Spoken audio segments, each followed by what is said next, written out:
ஆன அடிகள் அப்படின்னு சுவாமியை குறிப்பிடுகிறோம். அது மாதிரி தான் வாத ஊர் அடிகள் என்று அந்த அடிகள் என்கிற அந்த பெயரோடு சேர்த்து சொல்லுகிற சிறப்பு அடையாக அதை சொல்லுவார்கள். அடை என்பது முன்னால் வருவது, இது அடுத்து வருவது, பெயருக்கு பின்னால் வருகின்ற ஒரு சிறப்பு நிலையில் வரும். சன்மார்க்க நெறி, ஞான நெறியில் நிற்கின்ற அந்த தன்மை. தாய்மானவருடைய வாழ்க்கை ரொம்ப ஒரு தெளிவாக தெளிந்த நீரோடை போல அந்த வாழ்க்கை நமக்கு தெரிந்திருந்தாலும் கூட நிறைவு பகுதி சரியாக நமக்கு கிடைக்கல. பல குழப்பமான செய்திகள். சாமி எப்படி சாயுச்சியமானாருங்கிற அந்த செய்தியில் சில முரண்பாடான கருத்துக்கள்லாம் இருக்குது. இருந்த போதிலும் கூட அவருடைய சாயுச்சியத்தில் நமக்கு எந்த விதமான ஐயப்பாடும் கிடையாது. ஏனென்று சொன்னால் அவர் வாழ்ந்த சீவன் முத்தர். அவர் வாழ்ந்த சீவன் முத்தர். நமக்கு சீவன் முத்தர்களுடைய அந்த நிலை நமக்கு தெளிவாக தெரிகின்ற அந்த பாங்கிலே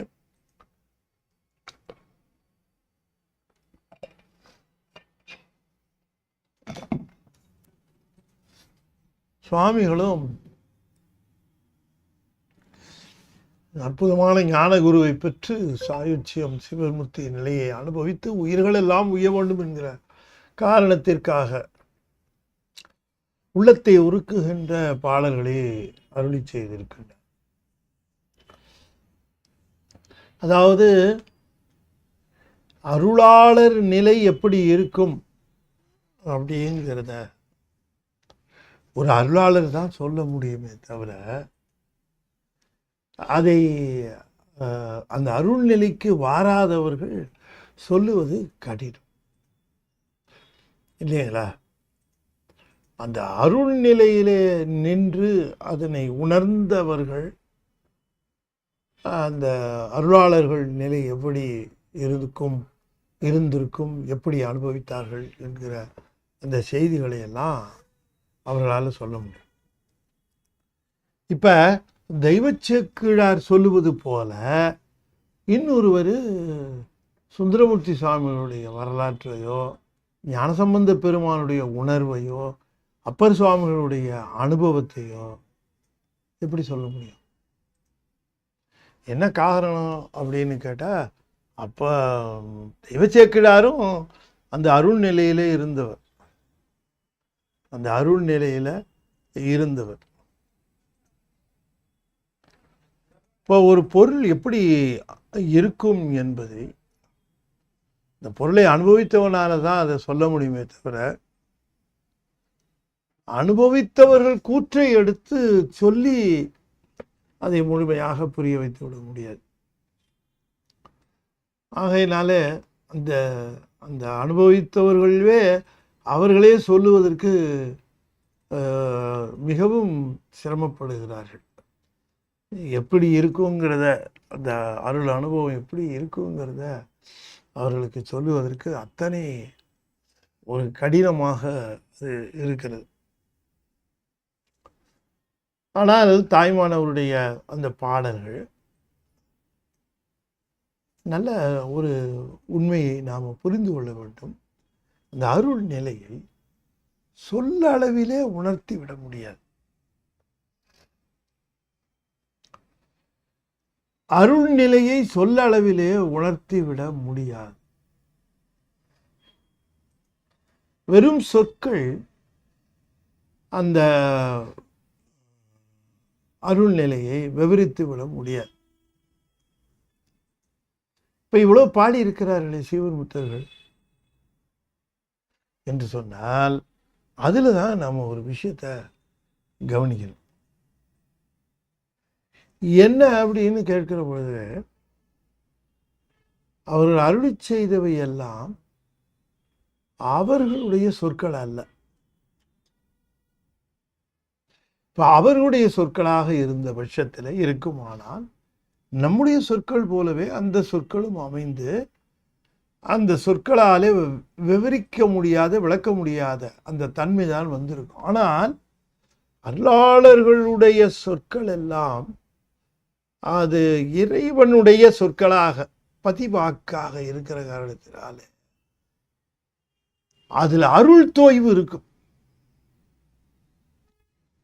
ஆகையினால நீங்க பாருங்க, அந்த பாடலை நாம பாடுகிற போது நமக்கு இந்த பாடலோடு ஒரு உணர்வும் வரணும். அப்ப பாடலோடு உணர்வு வரும் என்று சொன்னால், பாடலை பெறுவதற்குரிய நிலையில இருக்கிற நீங்கள் உணர்வையும் பெறுவதற்குரிய நிலையில இருந்தால் பாடலோடு உணர்வும் வரும். பாடலை பெறுவதற்குரிய நிலையில நீங்கள் இருந்தாலும் நான் என்ன சொல்றேன், நான் பாடுகிறேன், தாய்மானவர் பாடல் ஒன்று பாடப்படுகிறது, நீங்கள் அதை பாடுவதை கேட்கக்கூடிய நிலையிலே இருத்தல், பாடலை கேட்கலாம். கேட்கக்கூடிய நிலையிலே இருத்தல் என்பது செவியோடு மனமும் உயிரும் பொருந்தி நின்று அந்த பாடலை கேட்டல். இப்போ செவியோ மனமும் பொருந்தலேன்னு வச்சுக்கோங்க, அந்த பாடலை கேட்கிற நிலையில நம்ம இல்லை. பாடல் பாடி காதல் விழுந்துட்டு இருக்கோம், கேட்கிற நிலையில. அப்ப கேட்கிற நிலையிலே, அந்த பாடலை கேட்கக்கூடிய நிலையிலே இருக்க வேண்டும் என்றால் செவியோடு மனமும் மனத்தோடு உயிரும் அப்படி பொருந்தி நிற்கிற பொழுது நாம் கேட்கக்கூடிய நிலையில இருக்கிறோம்னு அர்த்தம். இதே நிலையிலே, பாடலை கேட்கக்கூடிய நிலையிலே இருக்கிற நாம் அந்த பாடலை உணரக்கூடிய நிலையிலேயும் இருப்போமே ஆனால் பாடலை கேட்பதோடு நமக்கு அந்த உணர்வும் தோன்றும், அந்த உணர்வு வரும். அதை தரக்கூடிய வல்லமை அந்த அருளாளர் பாடல்களுக்கு பதிவாக்கிற்கு உண்டு.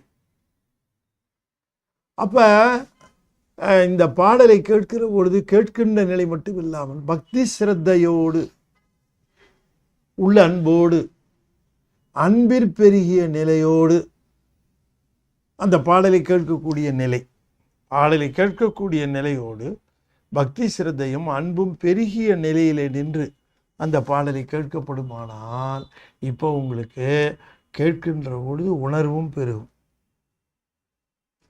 வள்ளற் பெருமான் யாராவது திருவாசகம் பாடினால் அவசரமாகி கீழே விழுந்துருவார், மயக்கமாக எப்படி கீழே விழுந்துருவார். ஏன் அவ்வளவு உணர்வு? அப்ப கேட்கக்கூடிய நிலையோடு உணரக்கூடிய நிலையிலும் இருந்தார்.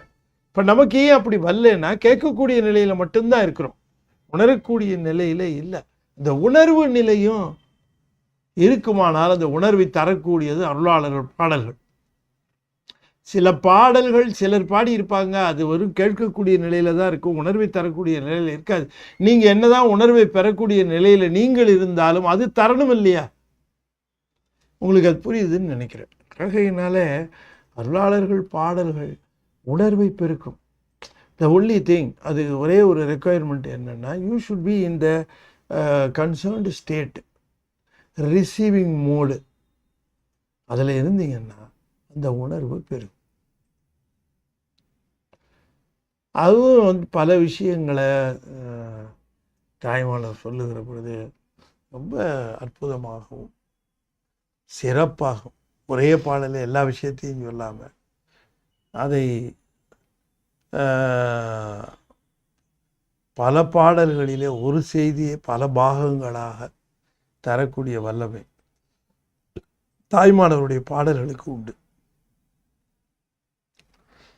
இப்போ இந்த பாட்டு கூட பாருங்க, இப்போ நம்ம பார்க்க போகிற ஒரு பாட்டு கூட ரொம்ப டிப்பிக்கலாக செய்திருப்பார் சாமி. ரொம்ப ஒரு அதனை இப்போ அந்த பாடலை கூர்ந்து கவனித்து ஒன்றி நின்றால்தான் அதனுடைய பொருள் நம்மால் ஓரளவு தெரிந்து கொள்ளக்கூடிய நிலையிலே இருக்கும். இரண்டாவது பாட்டு கொஞ்சம் பிரயத்தனப்பட்டால் போதும், அந்த பாடலுடைய பொருள் நமக்கு தெரியும். ஆனால் இப்போ சொல்ல போகிற பாட்டுக்கு நமக்கு கொஞ்சம் ஒரு ஸ்பெஷல் எஃபர்ட்ஸ். பாட்டு என்னன்னு பார்ப்போம். தன்மயமான சுபாவத்தில் மெள்ளத்தலைப்படுங்கால் மின்மயமான சகம் யாது உரைத்து என்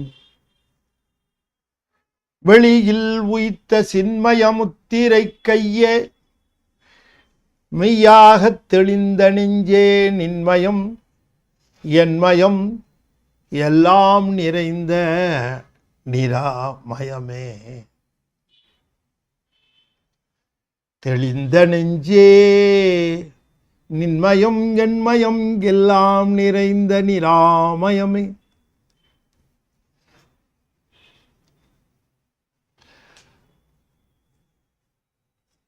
தன்மயமான சுபாவத்தில் மெல்லத் தலைப்படுங்கால் மின்மயமான சகம் யாதுரைத்தன் வெளியில் உய்த்த சின்மயமுத்திரை கையே மெய்யாகத் தெளிந்த நெஞ்சே நின்மயம் என்மயம் எல்லாம் நிறைந்த நிராமயமே.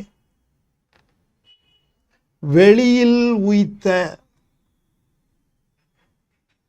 சின்மயமுத்திரை கையே மெய்யாகத் தெளிந்த நெஞ்சே. வெளியில் உய்த்த சின்மயமுத்திரை கையே மெய்யாகத் தெளிந்த நெஞ்சே அப்படிங்கிறார். வெளியில் உய்த்த அப்படின்னு சொன்னால் வெட்ட வெளிச்சமாக்கிய,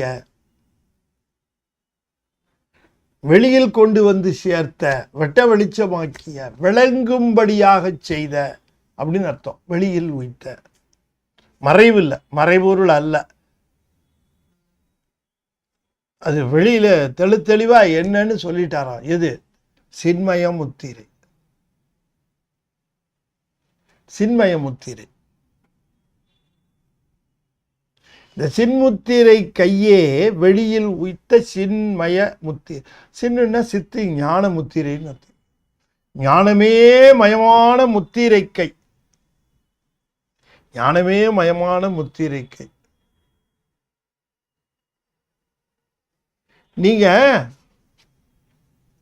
ஒரு இடத்துக்கு போனா காலை பார்க்கணும், ஒரு இடத்துக்கு போனா கையை பார்க்கணும். நடராஜரை பார்க்க போனா தூக்குன திருவடியை பார்க்கணும். தட்சிணாமூர்த்தியை பார்க்க போனா சின்முத்திரை கையை பார்க்கணும். அதைத்தான் பார்க்கணும். என்ன சொல்லுகிறார்? அந்த தட்சிணாமூர்த்தி திருக்கோலத்துல சின்முத்திரை கையே மெய்யி.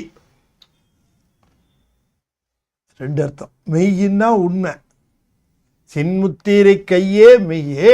இன்னொன்று மெய்யின்னா வடிவம்னு அர்த்தம். மொத்த வடிவமும் அந்த சின்முத்திரை கை தான். சின்முத்திரை கையே மெய், மெய்யினா வடிவம். அந்த சின்முத்திரை கையே மெய். இப்போ சாமியை பார்க்குற பொழுது அந்த சின்முத்திரை கையையே பார்த்தவன், அதுதான் மெய். இப்போ இது நம்ம நடராஜரை பார்க்க சிதம்பரம் போனால் தூக்கிய திருவடியே பார்க்கணும், வேற ஒன்றும் பார்க்கணும். தூக்கிய திருவடி அது எவ்வளோ சிறப்பு. அதுக்கு தனி பேர் குஞ்சித பாதம்னு பேர் இல்லையா? அது திருநாமமாக தரித்து கொள்வார்கள், குஞ்சித பாதம். இந்த தூக்கிய திருவடிக்கு அவ்வளவு. அதனால் அங்கே போனால் அந்த தூக்கிய திருவடி, இங்கே வந்தால் அந்த சின்முத்திரை கை. அது ரெண்டையும் நமக்கு அபயம். அந்த காலும் இந்த கையும், அந்த கால் இந்த கை ரெண்டு தான் சைவம். சிவநெறி என்பது தென்முக கடவுளின் கையும் ஆடல் வல்லானின் திருப்பாதமும் தூக்கிய திருவடி. அது ரெண்டும் தான் அந்த மெய் என்று சொல்லுகிறார். ஆகையினாலே நீங்கள் நம்ம தட்சிணாமூர்த்தி அந்த சின் முத்திரை ஞான முத்திரையாம், அதுதான் மெய்யா. சரி, அது மெய் என்று சொல்லுகிற பொழுது அது என்ன மெய்யை குறிக்கிற சொல்லு? ஞான முத்திரை என்று சொல்லுகிற போது மும்மலங்களை நீங்கி சிவத்தோடு ஒன்றுபடுகிற ஆன்மா இதுதானே. பதி பசு பாசம், இந்த பாசமாகிய இந்த மலத்தை விட்டு பசு பதியை சேருதல், இதை மெய்யாக இதுவே மெய்ப்பொருளாக தெளிந்த நெஞ்சே என்று குறிப்பிடுகின்றார். அந்த சின்முத்திரை கை இருக்கிறதே அதுதான் மெய்யாக தெளிவுபட வேண்டும். சின்முத்திரை கை இந்த எங்கும் நிறைகின்ற பொருள்ல ஒரு பாட்டு சொல்றார் சாமி. உன்னிலையும் என் நிலையும் ஒரு நிலை எனக்கிடந்து உளறிடும் அவத்தையாகி, உன்னிலையும் என் நிலையும் ஒரு நிலை எனக்கிடந்து உளறிடும் அவத்தையாகி, உருவுதான் காட்டாத ஆணவமும் ஒளி கண்டு ஒளிக்கின்ற இருள் என்னவே தன்னிலைமை காட்டாது ஒருங்க, இருவினையினால் தாவு சுக துக்க வேலை தட்டழிய முற்றுமில்லா மாயை அதனால் தடித்த அகில பேதமான முன்னிலை ஒழிந்திட அகண்டிதாக்காரமாய் முதறிவு மேலுதிப்ப, முன்பினோடு கீழ்மேல் நடுப்பக்கம் எண்ணாமல் முற்றும் ஆனந்த நிறைவே என் நிலைமையாய் நிற்க இயல்பு கூர் அருள் வடிவம் எந்நாளும் வாழி வாழி, இகபரம் இரண்டினிலும் உயிரினுக்கு உயிராகி எங்கு நிறைகின்ற பொருளே என் நிலைமையாய் நிற்க இயல்பு கூர் அருள் வடிவம் எந்நாளும் வாழி வாழி, இகபரம் இரண்டினிலும் உயிரினுக்கு உயிராகி எங்கும் நிறைகின்ற பொருளே முற்றும் ஆனந்த நிறைவே எங்கும் நிறைகின்ற பொருளே.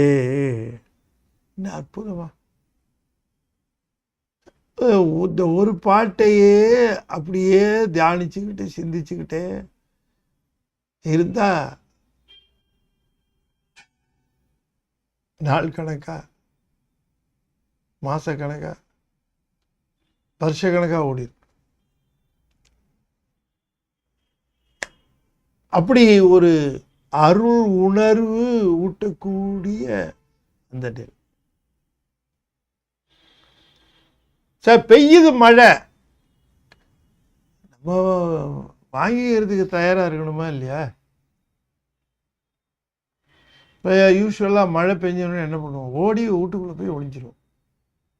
கதவெல்லாம் சாத்தி தலையில் ஒரு சொட்டு நம்ம மேலே படாதபடி. அது அருள் நிலையிலையும் உண்டு. பெய்ய ஆரம்பிச்ச எங்கேயாவது நனைஞ்சிருவோமோன்னு பயந்துக்கிட்டு விலகி போய் ஒளிஞ்சிருவோம். இயல்பு தானே, இயல்பு தான் அது. இப்போ நான் முதலிய சொன்ன பாருங்க, இந்த அருள் ஒரு பாட்டை கேட்கிற பக்குவத்தில் இருக்கிறது என்னங்கிறதுன்னா ஆடியோவில் கேட்கறது மட்டுமல்ல, அது உயிர் அதை உணர்வோடு கேட்கணும். அந்த பாட்டை நான் அதுக்கு ஆயத்தமாக இருக்கணும். அந்த பாட்டை கேட்கறதுக்கு நான் ரெடியாக இருக்கணும். பாட்டை கேட்பேன், ஆனால் அந்த உணர்வோடு இருக்கணும். அப்போ அதில் நமக்கு அதனுடைய வில் கெட் தி எக்ஸ்பீரியன்ஸ். இதில் என்ன சொல்கிறாருன்னா ரொம்ப அற்புதமாக சொல்லுகிறார். உன்னிலையும் என் நிலையும் ஒரு நிலை என கிடந்துளரிடும் அவத்தையாய். இது சில பேர் உளர்றான்றார். நீயும் நானும் உண்டு, நானே பிரம்மம், நான் தான் பிரம்மம். எதனால அவன் அப்படி சொல்றான்னா, அவனுக்கு அந்த ஆணவத்தினுடைய நிலையினால். மலமே இல்லாமல் ஆனந்த வடிவமாக இருக்கக்கூடிய ஆண்டவன் இங்க எல்லா மலங்களினாலும் பீடிக்கப்படுகின்ற இயல்புடைய குற்றங்களுடைய ஆன்மா எங்க? எப்படி ரெண்டும் ஒண்ணா? அதுக்கு காரணம் என்னன்னா, உருவுதான் காட்டாத ஆணவம். அது எப்படி ஒளி கண்டு ஒளிக்கின்ற இருள் என்னவே, தன்னிலைமை காட்டாது ஒருங்க அது ஒடுக்கப்பட்ட அந்த நிலையாகி இருவினையினால் தாவு சுகதுக்க வேலை தட்டழிய. இரு வினை என்று சொல்லக்கூடியதினாலே தாவு வேலை என்றால் கடல்னு அர்த்தம். தாவுன்னா அலைகளால் தாவுகின்ற சுகதுக்க வேலை, இன்ப துக்க கடல்கள் தட்டழிய. முற்றுமில்லா மாயை, அந்த முற்றுமில்லா மாயை என்று சொல்லுகிற பொழுது அது நிலையில்லாத மாயா காரியம். நிலையில்லாத மாயா காரியம் தடித்துன்னா உருக்கொண்டு தூல நிலையிலே வந்து அகில பேதமான முன்னிலை ஒழிந்திட. எண்ணிலைமையா முன்னிலை ஒழிந்திட அகண்டிதாகாரமாய் மூதறிவு மேலுதிப்ப முன்பினோடு கீழ்மேல் நடு பக்கம் எண்ணாமல் முற்றும், இந்த பக்கம் இருக்கு அந்த பக்கம் இருக்கு நடுவில் இருக்கு என்று சொல்ல முடியாமல் எல்லா பக்கமும் இருக்கக்கூடிய முற்றுமாகிய ஆனந்த நிறைவே. அந்த ஆனந்த நிறைவு என் நிலைமையாய் நிற்க இயல்புகூர் அருள் வடிவம் என்னாலும் வாழ்வி வாழி. அப்படிப்பட்ட அந்த இயல்பு மிகுந்திருக்கக்கூடிய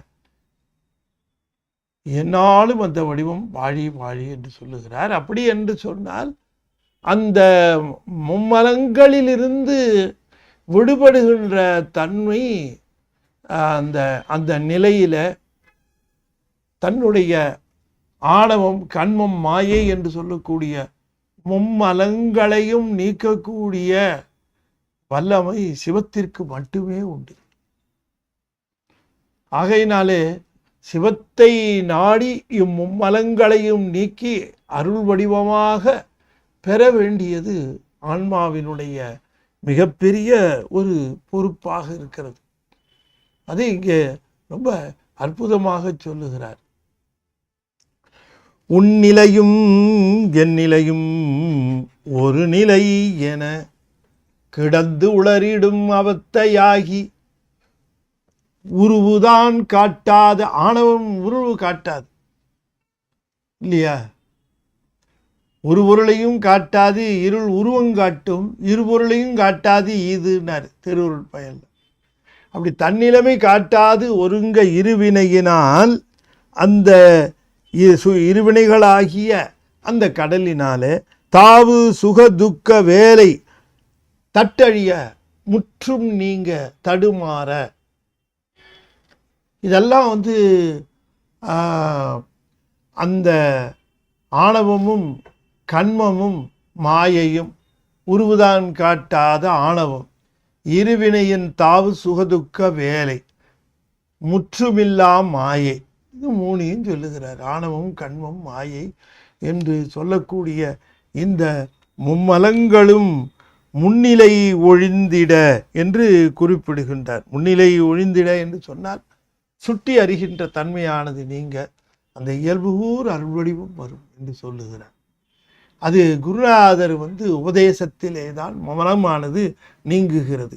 எனவே இந்த மும்மலங்கள் என்று சொல்லக்கூடிய ஆணவம் கண்மம் மாயை, ஆணவம் கண்மம் மாயை என்று சொல்லக்கூடிய மும்மலங்களிலே நீங்கி இது இயல்புகூர் அருள்வடிவம் இந்த பதியோடு சேருதல். அதை சொல்லுகிறார். சின்மயமுத்திரை கையே மெய்யாக தெளிந்த நெஞ்சே தன்மயமான சுபாவத்தில் மெல்ல தலைப்படுங்கால் என்ன ஆகும் அப்படின்னு கேட்குறோம். ரொம்ப நுட்பமாக ஒரு விஷயத்த சொல்லியிருக்கிறேன். நான் அதை விரிக்கிறதுக்கு முயற்சி பண்ணுகிறேன். என்னால் முடிந்த அளவுக்கு அதை முயற்சி பண்ணுகிறேன். நீங்கள் உங்கள் நிலைக்கு அதை இறைவனுடைய கருணையினால் புரிந்து கொள்ளவும் முயற்சிக்கிறேன். இப்போ என்னன்னு கேட்டிங்கன்னா, ஆன்மா இந்த மனங்களினுடைய பிடியில் இருக்குது. ஆன்மா மனங்களினுடைய பிடியில் இருக்குது என்று சொன்னால், ஆன்ம அறிவு மலங்களினுடைய பிடியிலே இருக்கு. இந்த மலங்களினுடைய பிடியிலே இருக்கக்கூடிய ஆன்ம அறிவு, இந்த ஆன்ம அறிவு மலங்களிலிருந்து விடுபடுகின்ற ஒரு முயற்சி தானே இந்த ஆன்மீகம். ஆன்மீகங்கிறது என்ன அப்படின்னு நம்ம ரொம்ப கோரில் போய் பார்க்கணும். அவுட்டர் ரிங்கில் இருந்து ஆன்மீகம் என்றால் கடவுளை வழிபட்டு வாழ்க்கையில் வேணுங்கிற சௌரியங்களை பெற்றுக்கொள்ளுது. கடவுள் எல்லாம் கொடுப்பார், வேணுங்கிறத கொடுப்பார் அப்படின்னு அப்படித்தானே பொதுவாக அப்படித்தானே இருக்கு இல்லையே. ஆனால் நீங்கள் உண்மையிலேயே அது கோருக்கு போனீங்கன்னா அங்கே தான் ரியல் பிக்சர் தெரியும். அவுட்டரில் இருக்கிற பொழுது உண்மையான பிக்சர் தெரியாது. அவுட்டரில் அது உள்ளுக்குள்ளே போக போக போக போகத்தான் அதனுடைய உண்மை இயல்பும் உண்மை வடிவும் தெரியும். இப்போ நம்ம அறிவு மலங்களினாலே பீடிக்கப்பட்ட இந்த அறிவு முதல்ல ஆணவ மலத்தால் மட்டுமே முழுவதுமாக பீடிக்கப்பட்டிருந்தது. கொஞ்சம் ரிலீஸ் ஆயிடுச்சு. அது ரிலீஸ் ஆகி இப்போ மாயாமலத்தில் அது பீடிக்கப்பட்டிருக்கு. நல்லா கவனமாக கேட்கணும். அதிலேருந்து வந்ததே தவிர மாயாமலத்தினால அது பீடிக்கப்பட்டிருக்கு. ஆணவமல பிடியிலிருந்து விடுபட்டாலும் கூட, ஓரளவு விடுபட்டாலும் கூட, அது மாயாமலத்தினுடைய பிடியில் இருக்கு. அது இருக்கு. இப்போ மாயாமலத்தின் பிடியில் இருக்கக்கூடிய அதை சாமி என்ன கருணை பாருங்க. முதல்ல அதை அங்கேருந்து கொஞ்சம் கொஞ்சமாக கொண்டு வந்து இதுகிட்ட விட்டு அதுக்கப்புறம் இதிலேருந்து ரிலீஸ் பண்ணுவார். ஆணவமலத்திலிருந்து நேராக போக முடியாது. ஆணவமலத்திலிருந்து பிடிபட்ட அந்த நிலையிலிருந்து மாயாமலத்தின் வழியாக அது மாயாமலத்தினுடைய பிடிக்கு மாயாமலத்தினுடைய பிடியிலிருந்து அது கொஞ்சம் கொஞ்சமாக விலகும். அது கொஞ்சம் கொஞ்சமாக விலகி போகிறது தான் ஆன்மீகம். ஆன்மீகங்கிறது எவ்வளவு தூரம் மாயையில் அது அகப்பட்டு, எவ்வளவு தூரம் ஆணவத்திலேருந்து சேவ் பண்ணுமோ, காப்பாற்றணுமோ, அந்த போர்ஷன் அதில் இருக்கும், மாயையில் இருக்கும். அந்த போர்ஷனை ரிலீஸ் பண்ணி விடுறது. 100% ஆன்ம அறிவு ரிலீஸ் ஆகலை ஆணவத்திலிருந்து. புரியுதா உங்களுக்கு? கொஞ்சம் ரிலீஸ் ஆச்சு, அதை பியூரிஃபை பண்ணுறோம். அது பியூரிஃபை பண்ணும்போது என்ன ஆகும், அது ஆன்ம அறிவு அப்படி போகும் பொழுது அதுக்கு ஒரு நுட்பம் சொல்லுகிறார், ஒரு குவாலிட்டி சொல்லுகிறார். அந்த ஆன்ம அறிவு அதிலேருந்து விட்ட உடனே அது எக்ஸ்பேண்ட் ஆகும், வியாபிக்கும். இப்போ உதாரணத்துக்கு சொல்கிறேன், நீங்கள் புரிஞ்சுக்கிறதுக்காக சொல்கிறேன். இப்போ கேஸ் இருக்குன்னு வச்சுக்கோங்க. Case liquefied. அதை ஹை ப்ரெஷரில் ஒரு நாசில் வழியாக கொஞ்சோண்டு ரிலீஸ் பண்ணுவோம். அப்படி அந்த நாசில் வழியாக ரிலீஸ் பண்ணுறப்ப அந்த நாசிலுக்கு இந்த பக்கம் லிக்விடு, அந்த பக்கம் கேஸு. இது வரைக்கும் அது லிக்விடாக தான் இருக்கும். அதுக்கப்புறம் நாசிலுக்கு அப்புறம் அது கேஸ் ஆகும். பெருசும் அது லிக்விடாக இருக்கிற பொழுது அதனுடைய ஏரியா கன்ஃபைன்டு, குறிப்பிட்டது தான். ஆனால் அது கேஸ் ஆனதுக்கு பிறகு அதுக்கு பறந்து விரிகின்ற தன்மை. நம்முடைய ஆன்ம அறிவும் அப்படிதான். இந்த ஆன்ம அறிவு மாயாமலத்திலே பீடிக்கப்பட்டு இருக்கிற அந்த நிலையில அது எப்படி லிக்விடை அளந்துள்ளாமோ அடைக்கலாமோ அந்த அந்த நிலையில் இருக்கிறது. மாயாமலத்திலிருந்து விடுபட்டு அது அருள் நிலைக்கு அப்படி போகிற பொழுது வியாபிக்கும். அப்படி வியாபிக்கிற பொழுது அந்த அருள் நிலையில் அந்த அறிவு வியாபிக்கிற பொழுது அந்த அறிவுக்கு மிகப்பெரிய அனுபவம் கிட்டும். ஆகையினாலே நமக்கு அருள் அனுபவம் எப்போ நிகழ்கிறது அப்படின்னு கேட்கிற பொழுது இந்த அருள் அனுபவத்தை இதை சொல்லுகிறாருங்க, இந்த பாட்டில் சொல்லுகிறார். தன்மயமான சுபாவத்தில் மெல்ல தலைப்படுங்கால், மெல்ல தலைப்படும் அப்படிங்கிறார்.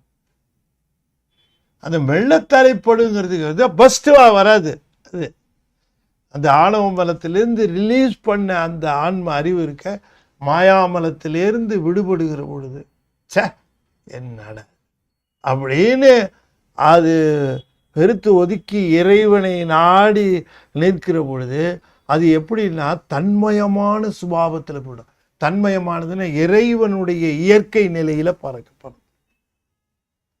அப்ப அதுக்கு அந்த ஆன்ம அந்த அறிவு நிலைக்கு அது ரொம்ப வலிமை உடையதாக இருக்கும். வலிமை உடையதாக அந்த அறிவு இருக்கும். அந்த அருள் நிலை எட்டியவர்களுக்கு அந்த வியாபகம் வந்ததுனால இந்த ஜகம் என்று சொல்லக்கூடிய உலகம் அது மின்மயமான சகம் என்பது தெரியும். மின்மயமானது என்ன அப்படின்னு கேட்டா, மின்மயமான மின்னல் எப்படி இன்ஸ்டன்டேனியஸ் பவர்ஃபுல் பட் ஹைலி அன்ஸ்டபிள் இல்லையா? இன்ஸ்டன்டேனியஸ் அப்ப தோணி அவ்வளவுதான், அதுதான் இந்த மாயை என்று தெரிஞ்சு போயிடுமா. அது மட்டும் இல்ல, எப்ப இந்த அறிவு அதுல கொஞ்சம் வியாபிக்க ஆரம்பிச்சு அருள் நிலையில அது வியாபிக்க ஆரம்பிக்குதோ அப்ப இந்த உலகத்தை பற்றி அது பொருட்படுத்தாதது மட்டுமல்ல, உலகம் சொல்வதை அது காதிலே வாங்கி கொள்ளாது. சகம் யாது உரைத்து என், இந்த உலகம் என்ன சொன்ன என்ன அது காதுல வாங்காது. நீ ஒரு முட்டாள்னாலும் தலையாட்டம், நீ ஒரு பெரிய ஞானின்னு சொன்னாலும் தலையாட்டம், நீ மிகப்பெரிய அறிவிலி அப்படின்னாலும் தலையாட்டம். இந்த சகம் யாது உரைத்து என் ஒண்ணுமே அஃபெக்ட் பண்ணாதுங்கிற. எப்ப அந்த தன்மயம் அதான் இது என்ன ஆகுதுன்னு கேட்டா, அருளை நோக்கி செல்லுகிற அறிவு வியாபகமாக ஆரம்பிச்சிடும், பரவ ஆரம்பிச்சிடும், வியாபகமாக. எவ்வளவு நுட்பமா சொல்லுங்க. அது எப்படி நிகழும் என்று சொன்னால், இப்ப ஞானசம்பந்தருக்கோ அல்லது கண்ணப்பருக்கோ மணிவாசகருக்கோ அது அறிவு முழுக்க வெளியில வந்து கம்ப்ளீட்டாக வியாபகம் ஆயிடுச்சு. ஆனால் ஆனால் நமக்கு அது மெல்ல தலைப்படும். அதனாலதான் அது மெல்ல தலைப்படுங்கால்கிற. நம்முடைய ஆன்மீகம் நம்முடைய அறிவை பதிய அறிவோடு ஒன்றுபடுத்துகிற தன்மயமான சுபாவங்கிறது இயற்கை. ஏன் சார் அவர் வள்ளுவலுன்னு விழுகிறார்? அவர் சுபாவம் அப்படி சார், அவர் சுபாவம் அப்படித்தான் சார் சொல்றோம் இல்லையா? அவர் இயற்கை அப்படிதான் சார் அப்படின்னு சொல்லுவோம். இது மாதிரி அது தன்மயமான சுபாவம் இறைவனுடையது, ஈசனுடையது, எங்கும் பரவி. அந்த மாதிரி இந்த ஆன்ம அறிவு கொஞ்சம் கொஞ்சமா இந்த வியாபக நிலையை அடைய ஆரம்பிக்குங்கிற. தன்மயமான சுபாவத்தில் மெல்ல தலைப்படுங்கால் மின்மயமான சகம் யாது உரைத்து என். இந்த மின்மயமான சகம் யாது உரைத்து என். I don't care. அது என்ன வேணா சொல்லிட்டு போகுது. அது எதை வேணா, அது மின்மயமானாரு. Highly temporary, highly unstable. அப்படிப்பட்ட ஒரு இந்த சகம் அப்படி அதனால தெரிஞ்சதுனால அது யாது உரைத்து என் அப்படிங்கிறது. இது என்ன சொல்லி நமக்கு என்ன ஆக போகுது? நெஞ்சே தெளிந்த நெஞ்சே யாது உரைத்து என். நின்மயம் என்மயம் எல்லாம் நிறைந்த நிராமயமே.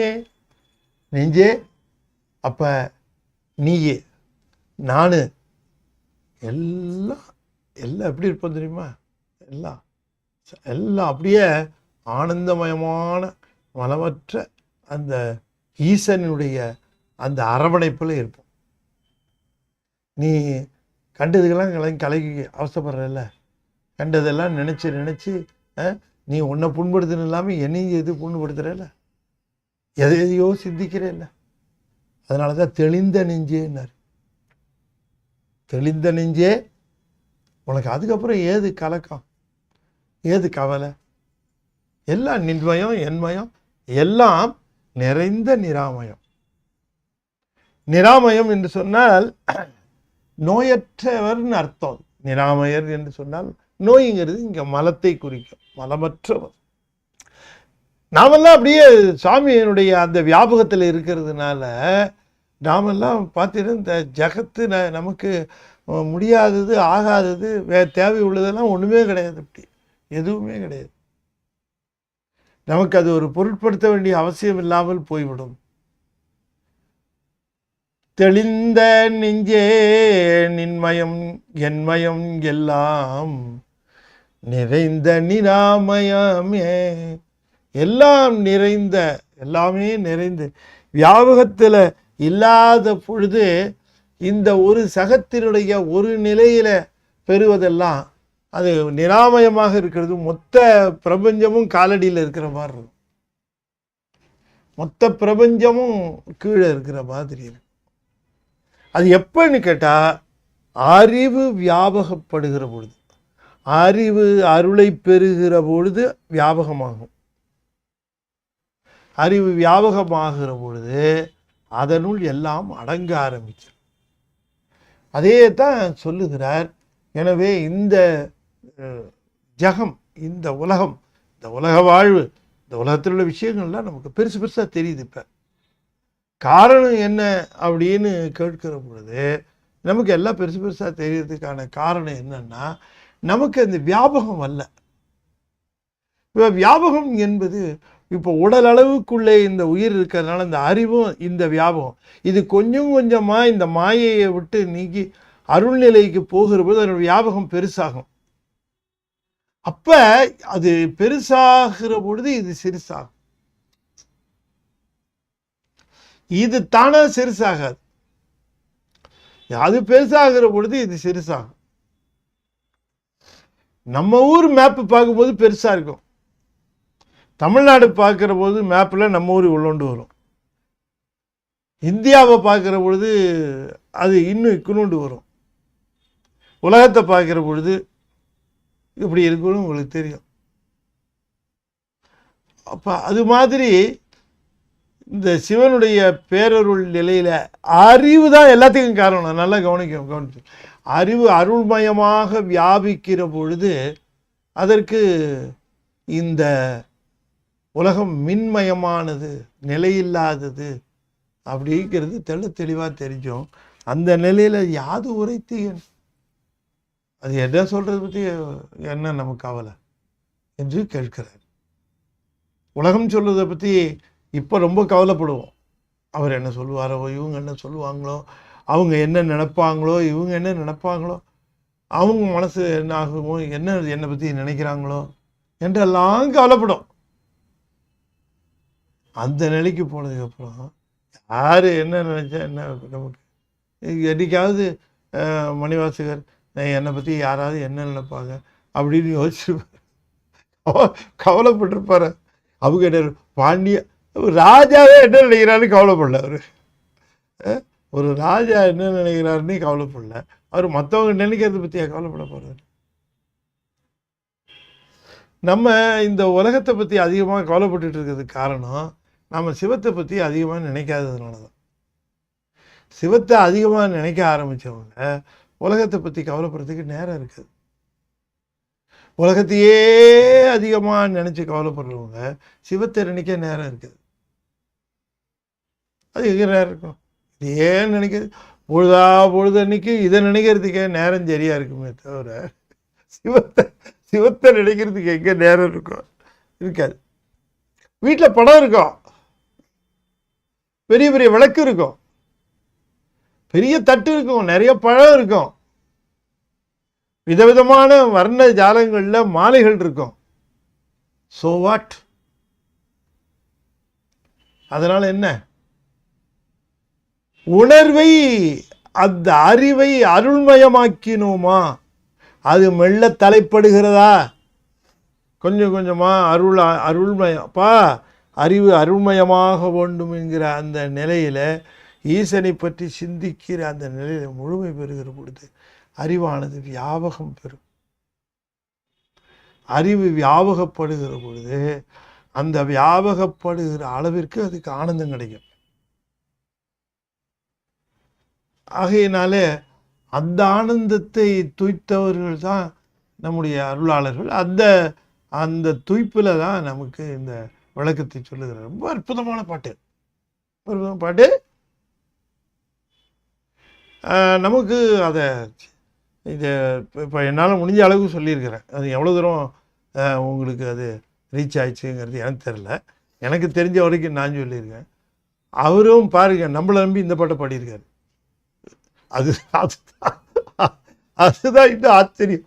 எனக்கு என்ன ஆச்சரியம், தாய் மேடவருக்கு எப்படி இவ்வளோ நம்பிக்கை, இந்த மெல்லவாவது போயிட மாட்டாளா அப்படிங்கிறது. அவங்களுக்கெல்லாம் மெல்ல போகுது, வேகமாக போயிடுச்சு. நமக்கு மெல்ல மெல்ல மெல்ல மெல்ல சாமியை நோக்கி இந்த அறிவு போகிற பொழுது அது அந்த அளவுக்கு வியாபகம் பெறும். அந்த அளவுக்கு வியாபகம். இந்த அறையில் இருக்கக்கூடிய காற்று முழுக்கவும் ஒரு சின்ன பாட்டில் அடைச்சிடலாம். ஒரு சின்ன பாட்டில் இந்த மொத்த காற்றையும் செக் பண்ணி அடைச்சிடலாம். ஒரு சின்ன பாட்டிலில் இருக்கக்கூடிய பாட்டிலில் இருக்கக்கூடிய காற்றை ஒரு மிகப்பெரிய அறையில் ஒன்றுமே இல்லை, இந்த அறையில் வேக்கமாக இருக்குது, அதில் ரிலீஸ் பண்ணிங்கன்னா அது கம்ப்ளீட்டாக பரவும். ஆன்ம அறிவு பாட்டிலுக்குள்ளே அடைக்கப்பட்ட வாயு போல, காற்று போல மலங்களினாலே பிடிக்கப்பட்டு இருக்கு. அதுலேருந்து கொஞ்சம் ரிலீஸ் ஆகிற பொழுது அது வியாபகம் அடையும் இல்லை, அந்த மாதிரி வியாபகம் அடையும். அப்படிதான் அறிவு கொஞ்சம் கொஞ்சமாக வியாபகம் அடைஞ்சு அது நம்ம உய்வு பெற வேண்டும். அருளாளர்களுக்கு இப்போ சத்திரிவாதம் வருகிற பொழுது, தீவிரதரமாக இருக்கிற பொழுது உடனே நிறந்துடும். இப்போ மலபரிபாகம், சத்திரிபாதம் இதெல்லாம் ஸ்டேஜ் பை ஸ்டேஜ் கொஞ்சம் கொஞ்சமாக தான் நமக்கு வந்துட்டுருக்கோம். நமக்கு வந்திருக்கோம். எப்படின்னு கேட்டிங்கன்னா, அப்பப்போ கொண்டு போய் பேங்க்கில் கொஞ்சம் கொஞ்சமாக பணம் போட்டுட்ருப்போம். கடைசியில் ஒரு நாள் பேங்க்கு பேலன்ஸ் இவ்வளோ போட்டிருக்கோம்மா, சேர்ந்துருக்க, போட்டதே தெரியாமல் கொஞ்சம் கொஞ்சமாக கை கிடைச்சதெல்லாம் போட்டதெல்லாம். அதுபோல் இந்த அருளும் கொஞ்சம் கொஞ்சமாக போட்டுக்கிட்டே வரோம் நம்ம அருளை. அந்த அருள் தான் நமக்கு இந்த ஈசனுடைய, இந்த வியாபிச்சா தான் ஈசனோட பொருந்த முடியும். இல்லைன்னா அது பொருந்தாது. அதுல பெரிய சிக்கலாக இருக்கு. இது வியாபிச்சாதான், இதுல தான் வியாபிக்காமல் இருக்கிறது தான் சுட்டி அறியுது. சுட்டிறந்து அறிதல்ங்கிறதே வியாபகம் தான். என்ன சயின்ஸ் சித்தாந்தம் மாதிரி ஒரு சயின்ஸ் எப்படி சொல்றது, இந்த சயின்ஸு அதை அதை சிந்திக்கத்தான் அது சைவ சித்தாந்தம்னா ஏதோ 4 பாஸ்டுலேட்ஸ்ன்னு நினச்சிடக்கூடாது. இது 4 ரூலு, பதி பசு பாசம், பதி எப்படி போகுது, பசு எப்படி போகுது, பாசம் எப்படி போகுது, அப்படிலாம் அதெல்லாம் கரெக்டாக ரூல் பிரகாரம்லாம் படித்து அது புரிஞ்சிக்க முடியாது. ரூலாக தான் இருக்கும். ஆனால் அனுபவம் வித்தியாசமாக இருக்கும். அது ஒரு மாதிரி வித்தியாசமாக அதனுடைய விளைவு இருக்கும். அதுதான் அனுபவம் தான் சைவ சித்தாந்தம். அது எப்படி அதை நுட்பமாக சொல்லுகிறது அப்படின்னு நீங்கள் யோசனை பண்ணி பாருங்கள். சிவஞான போதம் தான் சிவஞான சித்தியார், சிவஞான சித்தியார் தான் சிவபிரகாசம், சிவபிரகாசத்தில் சொன்னது தான் இந்த மித்த நூல்களில் 8 நூல்லையும் அந்த சிவபிரகாசம் சொன்னது மீதி 7 நூல்லையும் உமாபதி சிவன் சொல்லியிருக்காரு. திரும்ப திரும்ப பதிபசு பாசம் தானே வருது. ஏன் டிஃப்ரெண்ட் ட்ரீட்மெண்ட்டு?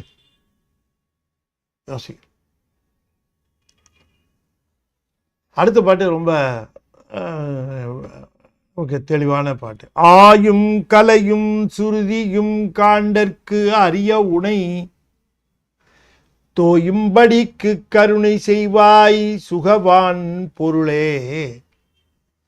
தாயும் பிதாவும் தமரும் குருவும் தனி முதலும் நீயும் பறையும் என்றே உணர்ந்தேன் இனிது நிச்சயமே, உணர்ந்தேன் இது நிச்சயமே.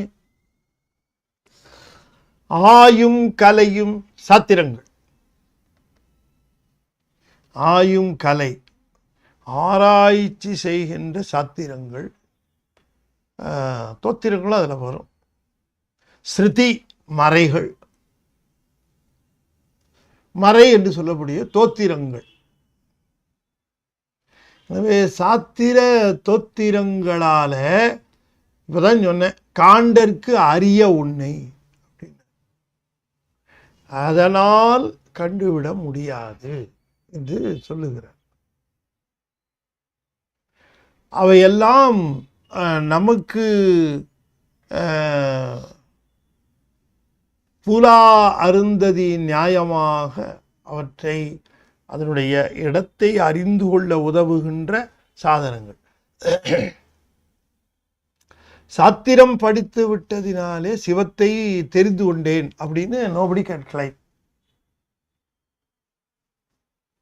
இல்லையா? சொல்ல முடியுமா? சாத்திரம் எனக்கு என்னன்னு தெரியும் சார்.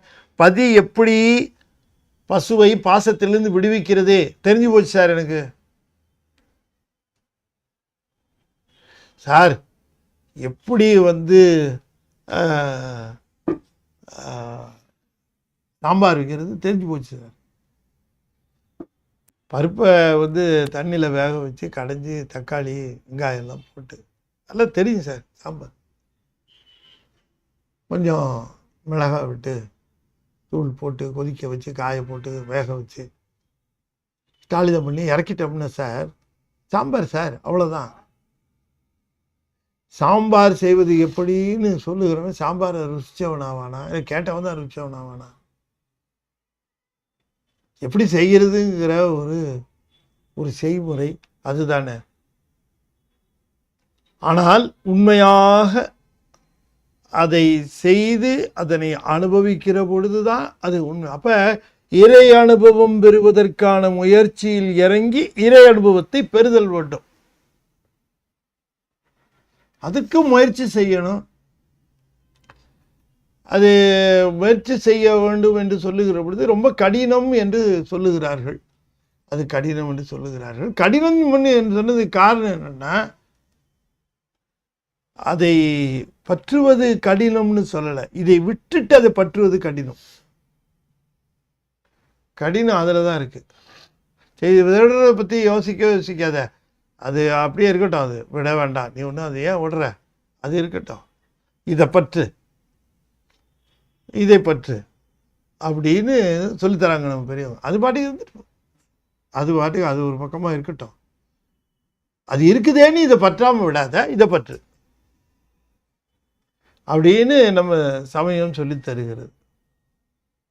அந்த அளவுக்கு நம்ம சந்தோஷப்பட்டுக்கிட்டேன், இந்த அளவுக்காவது பர்மிஷன் கிடைச்சிதே அப்படின்னு நினச்சி சந்தோஷப்பட்டுக்கிட்டு நாம் அதை முயற்சி செய்கிறோம். செய்கிற பொழுது அதுக்கப்புறம் என்ன நம்பிக்கை, இந்த மாதிரினா சாமி பார்த்துக்குவார், கொஞ்சம் கொஞ்சமாக இழுத்துக்குவார். அது அவர் தான் செஞ்சாகும், இல்லைன்னா சிரமம். அது அவர் தான் கொஞ்சம் கொஞ்சமாக என்ன பண்ணணுமோ அதெல்லாம் பண்ணி தானே ப்ராஜெக்ட் அவருக்கு. அவர் ப்ராஜெக்ட் தானுங்க இது. அவர் அதைத்தான் இந்த உயிரை ஆணவ மனத்திலிருந்து விடுவிச்சு தன்னோட சேர்த்துக்கணும் அப்படின்னு, எல்லாரையும் தன்னோட சேர்த்துக்கணும் அப்படின்னு அவருக்கு ஒரு ஆசை. அதனால் அதுக்கான முயற்சியில் அவர் ஈடுபட்டிருக்கார்.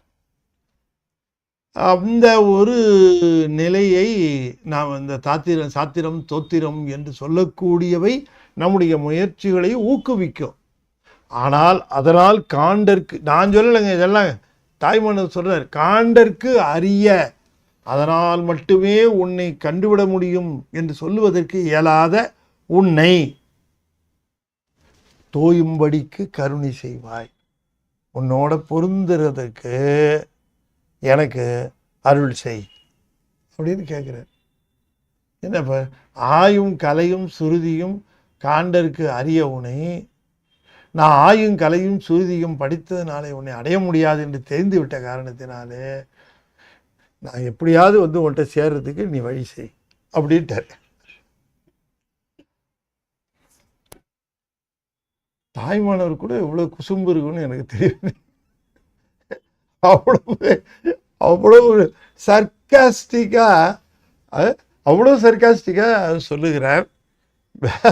ஆயுக்கலையும் சுருதியும் காண்டற்கரிய உடை நான் சேரணுங்கிறதுக்கு எனக்கு கொஞ்சம் வழிபட்டு அப்படின்றார். அப்படின்னா இதை நம்பி பிரயோஜனம் இல்லை, இதை மட்டுமே நம்பி பிரயோஜனம் இல்லை, இதை மட்டுமே படித்து ரொம்ப பேர் என்ன நினச்சிட்டு இருக்கிறாங்கன்னா இது ரெண்டும் நல்ல கருதலையாக கரை கண்டுக்கிட்டா போய் தெரிஞ்சிடலான்ட்டு நினைக்கிறாங்க. அது முடியாது அப்படிங்கிறார். அதனால் தோயும்படிக்கு அரிய உனை தோயும்படிக்கு கருணை செய்வாய். தோயும்படிக்கு கருணை செய்வாய்னா ஆயும் கலையும் சுருதியும் துணை செய்யுமா? இல்லை, அது துணை செய்யாது. பின்ன எப்படி எது துணை செய்யும்? ஈசனுடைய கருணை துணை செய்யும். அதனால கருணையை பெறுவதற்கு நம்ம முயற்சி செய்யணும்.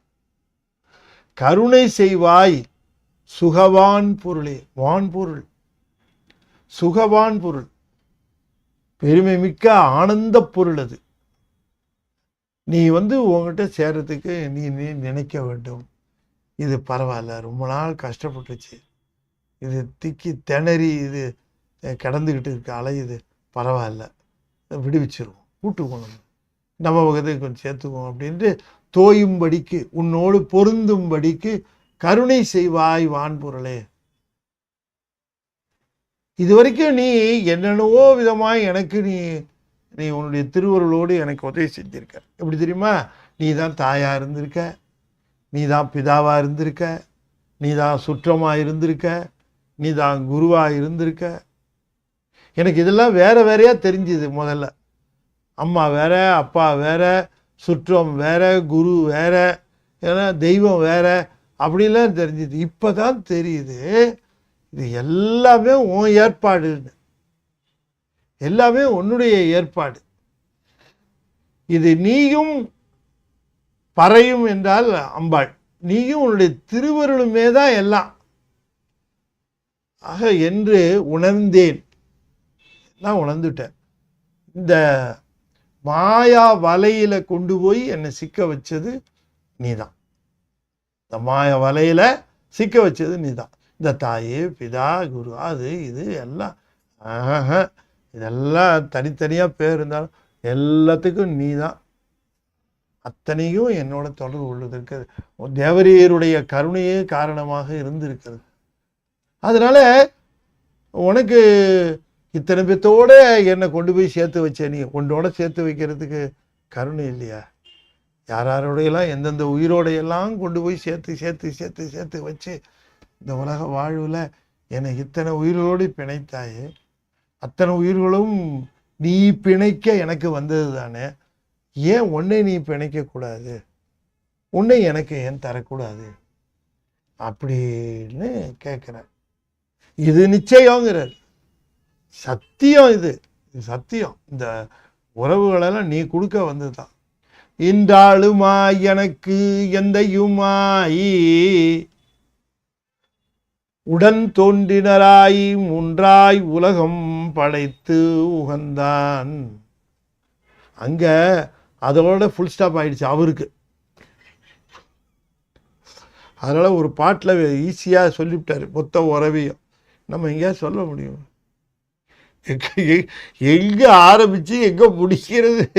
ஈன்றாளுவாயின்னு ஆரம்பித்தா நம்ம அது பாடி போயிருக்கு. ஈன்றாள் தான் முதல் உறவு இல்லையா? அம்மாவை தான் முதல்ல பார்க்குறோம். அதுக்கப்புறம் அப்பா, அதுக்கப்புறம் உடன் பிறந்தார், அதுக்கப்புறம் சுற்றம் ஆரம்பிச்சு போயிட்டே இருக்கு. வேலைக்கு ஆகாதுன்னுட்டு அது சாவினா அழகா முழுதான் இருக்குங்கிறதுனால தைரியமா பாட்ட ஆரம்பிச்சு பிடிச்சிட்டாரு இல்லையா? நமக்கெல்லாம் ஆரம்பிக்கவே முடியாது, கஷ்டம். இந்த உறவெல்லாம் சொல்லி பிடிக்கிறதுக்குள்ள ஒன்றுன்னா வந்து நிற்கும். அதோட கொஞ்ச நாளைக்கு பழி கொட்டியிருப்போம் இல்லையா? நம்ம ஸ்கூலில் படிக்கும்போது பக்கத்தில் இருந்த பெஞ்சு பையன், அவனோட உயிருக்கு உயிராக அவன் கழுத்தில் தோளில் கையை போட்டுக்கிட்டு அவனோட பழகின காலம், அவன் அதனால உறவெல்லாம் விட்டு போகக்கூடாது, எல்லாரும் உறவு இல்லையா? நான் அன்னைக்கு திருவானைக்காவல் கோயிலுக்கு போகிறேன், அகிலாண்டேஸ்வரி அம்மா தரிசனம் பண்ணுறதுக்காக போகிறேன். எய்த்தாப்புல சிவகுமார் நல்லா இருக்கியா அப்படின்னு ஆச்சரியமாக இருக்கு. அது மேலே சட்டை கிடையாது, பஞ்சை வச்சம் கட்டிக்கிட்டு தலையில் குடுமி வச்சுக்கிட்டு ஆளு ஜாண்டி, இல்லைடா யார் இவர், நம்மளை என்னடா அது சிவகுமார் பேர் சொல்லி சொல்கிறாரு அப்படின்னு ஒத்து பார்த்து, எனக்கு தெரியலையா அவனுக்கு, ஏய் நம்ம 2 பேரும் 10வது ஒன்றா படித்தோமே, ஞாபகம் இல்லை அவனுக்கு அப்படி. பரசுராமண்ணா, பரசுராமன், நான் என்னடா இவ்வளோ மாறிட்டேன், நீ மாறவே இல்லையே அப்படின்னா, என்ன நீ மாறவே இல்லையே அப்படின்னு. அப்போ அவனுக்கு பட தோஸ்து, ஓ இது ஒரு உறவு, அது கூட இப்படி எத்தனை உறவு, எல்லா உறவு போட்டா பேர பேத்தி அப்படின்ட்டு எதோ உறவுகளை எல்லாம் சேர்த்து விட்டு என்ன கலடா பண்ணுறாரு, அநியாயம் பண்ணுறாரு சாமி. எவ்வளவு இந்த ஆன்மா அது ஆரம்பித்த நாள்லேருந்து கட்சி வரைக்கும் எத்தனை உயிரோட தொடர்பு படுத்த முடியுமோ அத்தனை உயிரோட தொடர்புபடுத்தி அதுக்கு அதை அப்பர் சுவாமி அதை தெளிவு பண்ணுது. தொடர்பு படுத்துகிறது நம்முடைய வினைப்பெருக்கத்தை காட்டுகிறது. அதனால அதை சொல்லுகிறார். ரொம்ப ஒரு அருமையான பாட்டு இது. ஆயும் கலையும் சுருதியும் காண்டற்கரிய உனை தோயும்படிக்கு, எப்பா இதெல்லாம் தாண்டி வந்தேன்னா உன்னால தான் முடியும் போல இருக்கு, தோயும்படிக்கு கருணை செய்வாய் சுகவான் பொருளே என்று சொல்லுகிறார் என்று சொல்லி இந்த அளவில் இந்த 2 பாடல்களையும் என்று நாம் சிந்தித்தோம். ஞான குழந்தை ஆங்கிலத்திலே காமிக்ஸு குழந்தைங்களுக்கு வாங்கி கொடுங்க, நானும் சொல்லிக்கிட்டே தான் இருக்கிறேன். சில பேர் வாங்குறாங்க, இருந்தாலும் நிறையா வாங்கணும். ஸ்கூலுக்கெல்லாம் நீங்கள் எதாவது ரெக்கமெண்ட் பண்ணுங்கள், ஸ்கூலுகளுக்கு சொல்லுங்கள், இந்த மாதிரி ஒரு புத்தகம் குழந்தைங்களுக்கு ஞானத்தை போதிக்கிற ஒரு ஞான குழந்தைகளுடைய கதை படித்ததுக்குன்னா இங்கிலீஷ் இம்ப்ரூவ் ஆகும், மேனஸ் இம்ப்ரூவ் ஆகும், ஒழுக்கம் இம்ப்ரூவ் ஆகும்.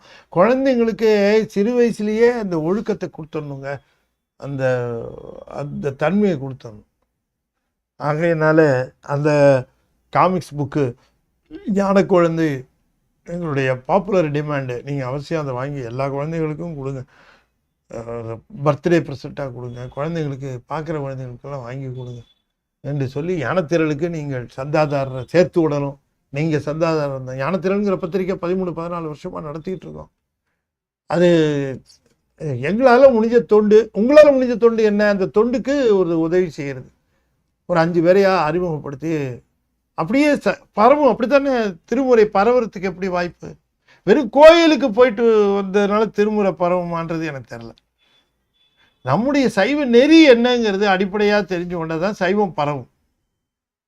ஆகையினாலே அந்த சைவ நெறியை பரப்புறதுக்கு உரிய மாத இதழ் ஞானத்திரள். அதில் வர கட்டுரைகளுக்கு உங்களால் ஸ்பான்சர் பண்ண முடிஞ்சால் பண்ணுங்கள். நிறைய பேர் பண்ணுறாங்க. நீங்கள் பண்ண முடிஞ்சால் உங்களால் பண்ணுவது என்றால் பண்ணலாம் என்று சொல்லி இந்த அளவிலே இதனை நிறைவு செய்யும் முகமாக 5 எழுத்து 5 முறை ஓதுவேன். அன்பர்கள் தொடர்ந்து ஓத வேண்டும் என்று திருவடி பணிந்து வேண்டிக் கொள்கின்றேன். ஓ நமச்சிவாய, ஓ நமச்சிவாய, ஓ நமச்சிவாய, ஓ நமச்சிவாய, ஓ நமச்சிவாய. திருச்சிற்றம்பலம். தென்னாடுடைய சிவனே போற்றி, என் நாட்டவர்க்கும் இறைவா போற்றி. வெற்றிவேல் முருகனுக்கு அரோகரா. திருச்சிற்றம்பலம்.